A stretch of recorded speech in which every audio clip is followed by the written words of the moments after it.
जुलै महिन्यात पावसाने चांगलाच जोर धरला असून रेल्वे सेवांवर याचा परिणाम दिसून आला. पावसाळ्याआधी काम करून ज्या ठिकाणी पाणी साचण्याची शक्यता आहे त्या ठिकाणी काम करणे आवश्यक असते. बुधवारी 24 तारखेला मुसळधार पावसाने कल्याण कोर्टाबाहेरील परिसरात आणि कल्याण तहसीलदार कार्यालयाभर पाणी साचले होते. नागरिकांना याच पाण्यातून वाट काढत जावे लागत होते. मनसेने प्रशासनावर नाराजी व्यक्त करत प्रशासन नागरिकांच्या आरोग्याशी का खेळत आहे असा प्रश्न उपस्थित केला. मनसेचे माजी नगरसेवक मनोज घरत यांनी कल्याण कोर्टाबाहेरील व कल्याण तहसीलदार कार्यालयाबाहेरील परिसरात पाणी साचल्याने प्रशासन नागरिकांच्या आरोग्याशी खेळत असल्याचं सांगितलं.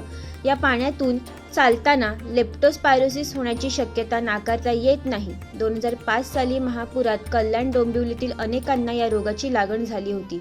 येथील पाण्याचा निचरा का होत नाही?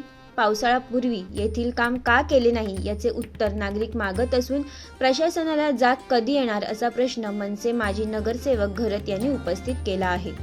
सागर डिजिटलच्या यूट्यूब चॅनेलला लाईक करा, शेअर करा, सबस्क्राईब करा आणि अशाच ताज्या घडामोडी नियमित पाहण्यासाठी बेल आयकॉनला प्रेस करा.